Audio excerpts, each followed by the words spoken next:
All right, second episode of the day. And on this one, I want to cover two particular topics, and I want to talk about these topics on the subject matter of worldliness. The first particular part of the story, we're talking about Worship House. Worship House is having an event coming up. Let me see if I can see this pamphlet in a second.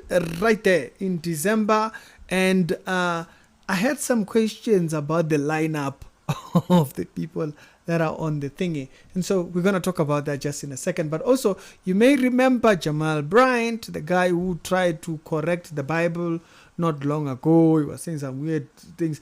But he also took over his church from, what's his name, that one? The dodgy one. Eddie what? Bishop Eddie Long. Took over after him. He's a very dodgy man, this one. A very dodgy man. I wonder, what are those bangles that he's wearing there? What is this? What is this? But anyways, we are not there. Asiko Lapo. Asiko Lapo.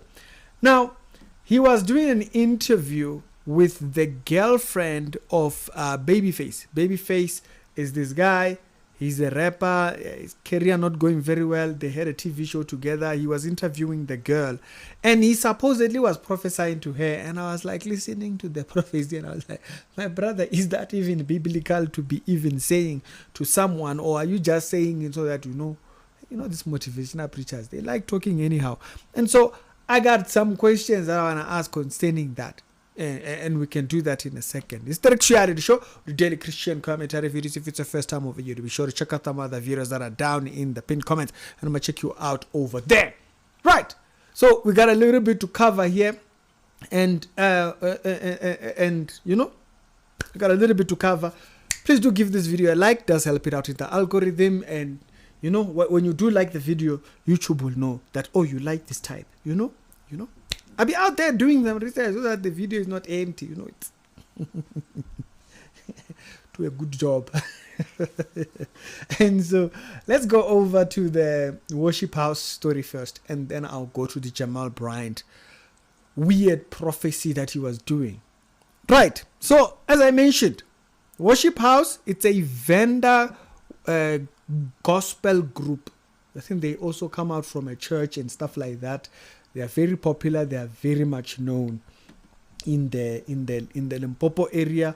But apart from being known in the Limpopo area, they have that song which was kind of like a remix of, what do you call it, of Oliver Mtukuz's song. So Worship House is having has this event. The people will be either Christian people in the entertainment industry or people who are in the music genre.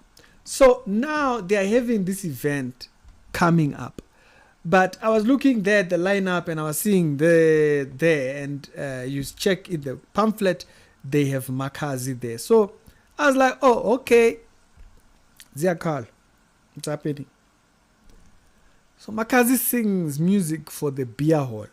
Like, it's written in a lyrics, okay? The whole... Like Makhadzi, it's not even an insult.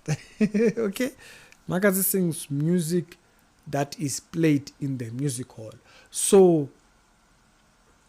when we are going to be worshiping God,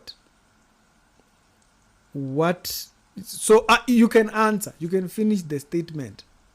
But before we go on finishing this particular part of the portion, or this portion of the video, okay? I did actually see this particular post that someone had shared from Taki's post. Taki is a gospel musician from Limpopo also and stuff. And so he had posted it. As you can actually see him right next to Makhadzi right there. He is a big name in gospel music in South Africa. And so I was just there like thinking, Makhadzi's music, we are very much clear. So we'll do... Yeah, she's talented, but we are going to worship, and then we're going to talk about the beer hall.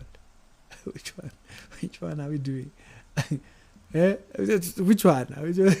We're going to be doing Red Card. She has a song called Red Card, for those that don't know. But speaking of doing things worldly, let's go to Jamal Bryant's entire things, which when he was doing this interview, It's along the same lines of this particular subject. So, and pause, Jamal, pause. I'm not coming to you yet. Wait. So, Jamal Bryant now seemingly has a podcast. Okay? Seemingly has a podcast, and he was interviewing this young girl. Now, nowadays, almost everyone has a podcast. I mean, like Cristiano Ronaldo has a podcast, and in less than 2 months, he has 60 million. He has 60 million. If you are that big, if you are big, you are big. And so everybody has a video, as a platform now, and so I'm guessing this is the route that it's going. So Jamal did the interview. And then he decided to supposedly prophesy to the young lady. And this is what he said there. And I prophesy over your life that you will be in a relationship where your heart feels safe, where you'll be completely loved and valued. I feel like that. Yes. Okay. It's got to happen. Yeah, I feel like that. I want to say what the church won't ever say. God owe you one. You've been faithful over a few things. He's got to make you ruler. It's got to happen. That's crazy because I haven't been that faithful to him. Yes. And so that was quite an interesting statement that was made there. That he's saying God owes her that. God owes her. Can we really say that? Or are we just being nice? But biblically, can we say that God owes you? Or is that what happens when we are trying to win people over in one way or another? Is it? But can we say that biblically? Or are we just sounding worldly to accommodate a certain audience? Well, as we know, what we are saying is not biblical. The same way I would ask of the worship house event. We love Makhadzi, yes. But when we are singing worship, are we going to sing alcohol? Which one? Or are we just going to sing alcohol that day just so that we can... Which one are we doing? Which one? Which one? I'm asking questions. I ask questions. Or do we just do so just so we can accommodate? We must be very careful about our message being mingled up. In the end times, there's a lot of mingling. You see people on the pulpit claiming to be sangomas. Everybody's changing from the title prophet. Now they are now doctor. Haibo. Since nini? Kaloku. Mingling, we must be very careful. Keep things separate. So that it is... Unless you think... I'll hear from you guys down in the comment section.